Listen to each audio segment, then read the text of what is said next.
warahmatullahi wabarakatuh. Dan selamat malam kepada semua.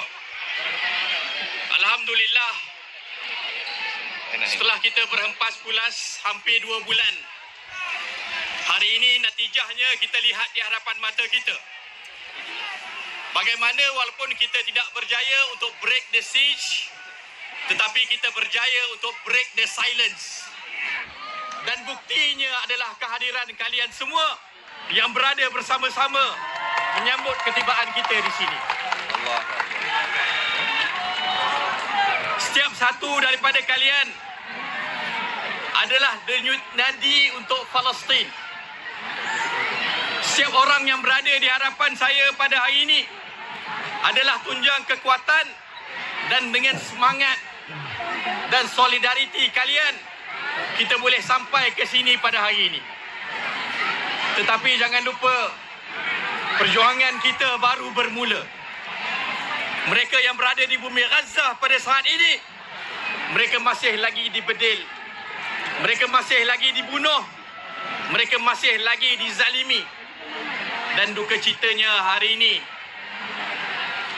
8 Oktober, malam 7 Oktober, menandakan 2 tahun mereka berada di dalam suasana genosid. Mereka masih lagi kelaparan, mereka masih lagi kehilangan, mereka masih lagi perlu kepada kita dan sokongan kita. Justru jangan biarkan perjuangan kita berakhir pada hari ini, kerana perjalanan kita masih lagi panjang. Omar.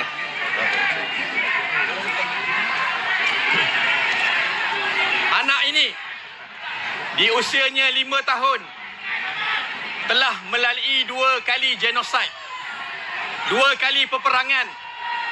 Alhamdulillah, kerana ayahnya seorang warga Malaysia, kerana kerajaan Malaysia berada bersama-sama perjuangan kita, kerana rakyat Malaysia berada bersama-sama dengan kita, anak ini selamat pada hari ini. Tetapi jangan lupakan anak-anak kita yang lain yang ada di bumi Gaza, yang tidak punya negara yang boleh mempertahankan mereka, yang tidak punya kerajaan yang boleh memastikan genosid terhenti, yang boleh memastikan mereka selamat, boleh minum, boleh makan dan boleh bernyawa. Jangan lupakan mereka, kerana mereka pastinya menantikan kita. Esok kita akan berkumpul semula dan kita akan memberikan mandat baru kepada rakyat Malaysia. Apa yang perlu dan boleh kita lakukan, insya-Allah bersama-sama. Terima kasih pada semua yang hadir pada hari ini. Terima kasih pada penaung kita yang amat berhormat, Perdana Menteri kita. Terima kasih pada menteri-menteri yang sudi turun ke lapangan bersama-sama dengan kita pada hari ini. Terima kasih kepada Erdogan dan juga pimpinan-pimpinan negara yang lain yang bersama perjuangan kita.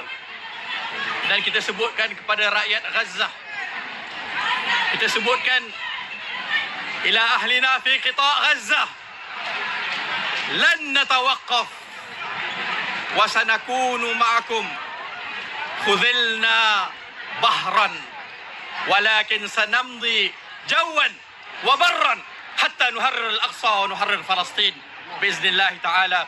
Wassalamualaikum warahmatullahi wabarakatuh. Takbir.